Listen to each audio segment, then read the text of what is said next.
सारी गोपियां स्नान करने यमुना के किनारे पे आई। किनारे पे अपने वस्त्रों को रखा, स्नान करने लगी। भगवान श्री कृष्ण अपने फखाओं के साथ वहां पहुंचे। गोपियों के वस्त्र उठा करके कदम के डालियों पे लटका दिया। चीरहरण की कथा।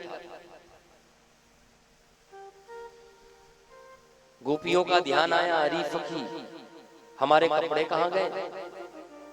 कहीं वायुदेव उड़ा के तो नहीं ले गया? और तब कन्हैया की बांसुरी सुनाई दी।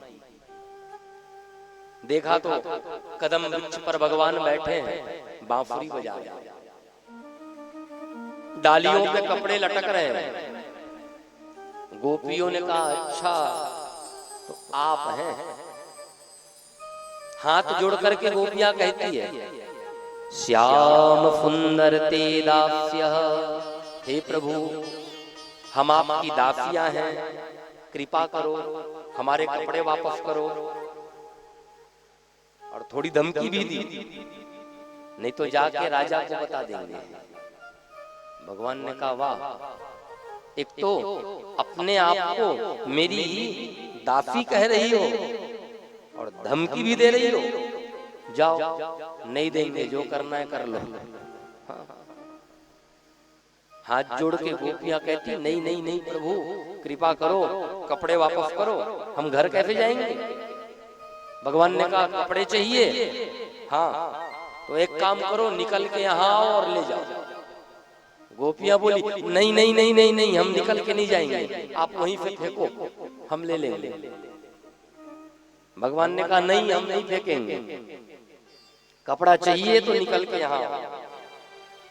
अब कई लोग इस लीला में प्रश्न खड़ा करते हैं कि भगवान ने ऐसा क्यों किया? भगवान होकर स्त्रियों के वस्त्र चुराए? हाँ, अच्छे अच्छे पढ़े लिखे लोग ऐसा पूछते हैं। देखो भैया, यहाँ भगवान ने कोई गलत नहीं किया है। चीरहरण लीला जब हुई ना, तो कृष्ण की उम्र लगभग 7 साल का। जब भगवान ने चीरहरण लीला की तब भगवान 7 साल के थे। अब जरा मन में सोचो, कल्पना करो, 7 साल का बच्चा कितना बड़ा होता है? क्या उसके मन में बुरे विचार आएंगे? 7 साल का कितना बड़ा होता है?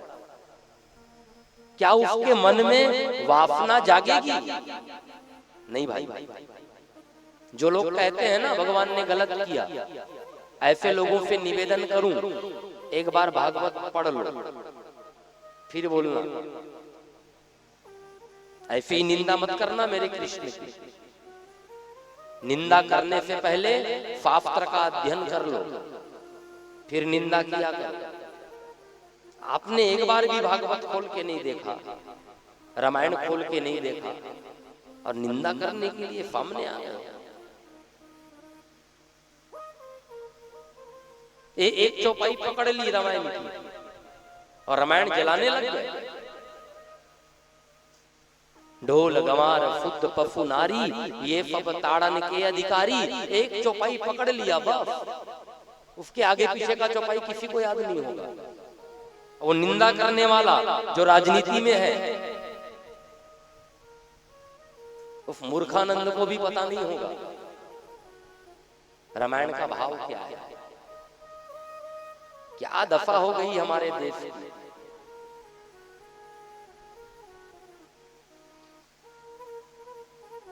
हमारे ही देश में रामचरितमानस जलाया जाता है चौराहे पर, और हमारे भारतवासी चुपचाप देखते रहते हैं।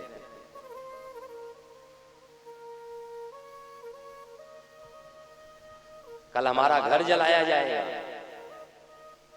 और हम लोग चुप रहेंगे?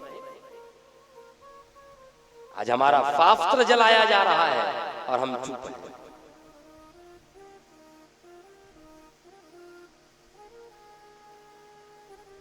एक बार पूरा पढ़ के तो देखो।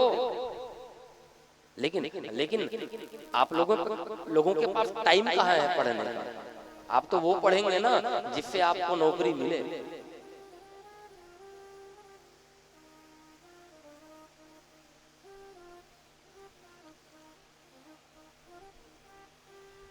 भगवान श्री कृष्ण सांदीपनी आश्रम में पढ़ने गए, विद्या अध्ययन करने। आप लोगों ने कथा सुनी होगी। क्यों गए? वो तो ब्राह्मण नहीं थे ना। भगवान कृष्ण तो ब्राह्मण नहीं थे, यदुवंश में जन्म लिए थे। वो वेद पढ़ने क्यों गए? ताकि कल कोई कम ज्ञान वाला वेद की निंदा न कर पाए। भगवान राम जी तो क्षत्रिय थे, वशिष्ठ के आश्रम में पढ़ने क्यों गए? वो तो ब्राह्मण नहीं थे ना, उसको वेद पढ़ने की क्या जरूरत थी? राजा बन जाता। आजकल यही गलत सोच हो गया है समाज का कि वेद पुराण केवल ब्राह्मण पढ़ेंगे। इसीलिए आप लोगों को कोई भी ठग के चला जाता है और आप लोग मान लेते हो आंख बंद करके। यही हो रहा है। कोई भी आ रहा है, कुछ भी बोल के और कुछ भी करके जा रहा है, आप लोग आंख बंद करके मान लेते हो। क्यों? क्योंकि आपने कभी वेद पुराण शास्त्र को खोल के देखा नहीं।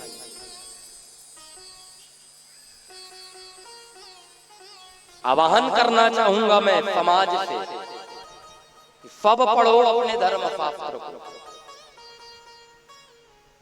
जात पात पूछे नहीं कोई, हरि को भजे सो हरि को होई।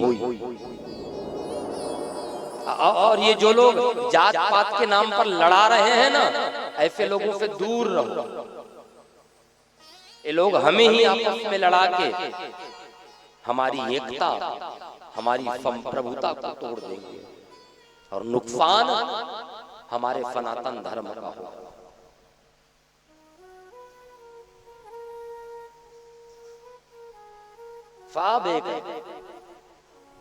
यदि आपका कर्म गलत है तब आप निंदनीय हैं। शूद्र किसे कहा है? जिसका कर्म गंदा है। सच में हमने तो ब्राह्मणों के घरों में भी शूद्रों को देखा है। हाँ, सच में केवल ब्राह्मण कुल में जन्म लेने मात्र से कोई ब्राह्मण नहीं है। मैं नहीं बोल रहा हूं भाई, गीता में भगवान कृष्ण ने कहा है, चातुर्वर्णम मया सृष्टा गुण कर्म विभागसः। भगवान कृष्ण गीता में कहते हैं कि ये 4 वर्ण मैंने बनाया। कैसे बनाया? बोले गुण कर्म विभागसः, गुण और कर्म के हिसाब से। अच्छे कुल में जन्म ले रहा है और यदि गंदा कर्म कर रहा है तो क्या उसकी निंदा नहीं होगी? और कोई छोटे कुल में जन्म ले और कर्म अच्छा हो तो क्या उसकी बड़ाई नहीं होगी? गुण कर्म विभागसः, ये ब्राह्मण क्षत्रिय वैश्य शूद्र, ये आपके गुण और आपके कर्म के हिसाब से आप पर लागू होंगे।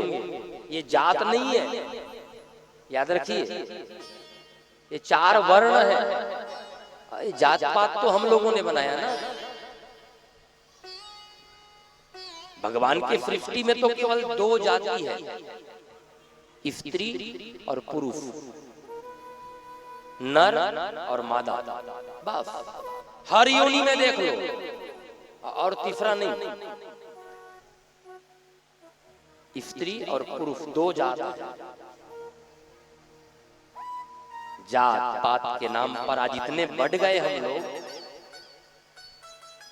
क्या बताएं।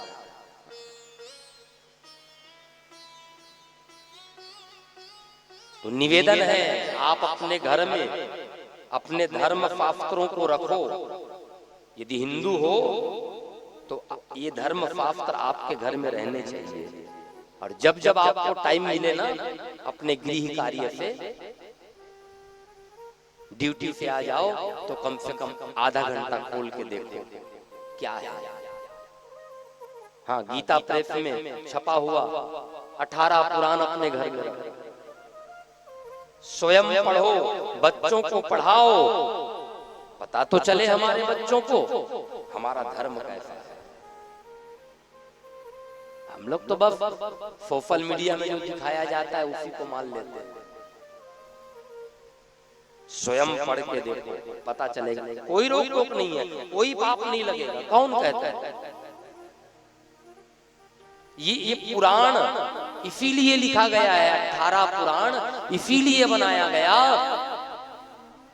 कि वेद में जो जटिलता है, जो कठिनता है, उसको सरल करने के लिए ही पुराणों की रचना की गई है।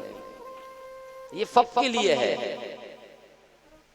हाँ, कोई भी जाति का हो, कोई भी वर्ण का हो, विश्व के चाहे किसी भी देश का हो, हमारे जो ग्रंथ है वो पूरी मानवता के लिए है, ये याद रखिए।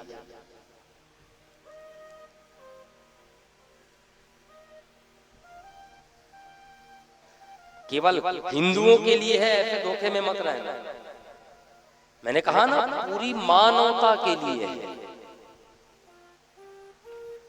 जो भी यहाँ आना चाहे आ सकता है, कथा सुन सकता है, श्रवण कर सकता है। हम लोग तो आपस में लड़ने लग गए। आदमी आदमी का गला काट रहा है धर्म के नाम पर। हाँ, ये कैसा धर्म है जो एक दूसरे को खून की होली खिलवा रहा है? ना भाई ना, ये धर्म नहीं है। धर्म तो वो है जो एक दूसरे को जोड़ देता है। धर्म तो वो है जो एक दूसरे को मिला देता है। तो ये चीर हरण की कथा है। भगवान ने गोपियों के वस्त्र चुराए। वस्त्र मतलब चीर लिखा है यहाँ पे। चीर का अर्थ होता है वस्त्र एक अर्थ में, और दूसरे अर्थ में चर्चा करें तो चीर का अर्थ होता है वासना। यहाँ भगवान गोपियों के वासना को चुराने के लिए आया है। और जब तक हम वासना का त्याग नहीं करेंगे तब तक रास में प्रवेश नहीं मिलेगा।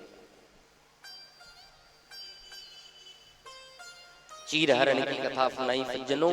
फिर श्रीमद् भागवत में गोवर्धन लीला का वर्णन।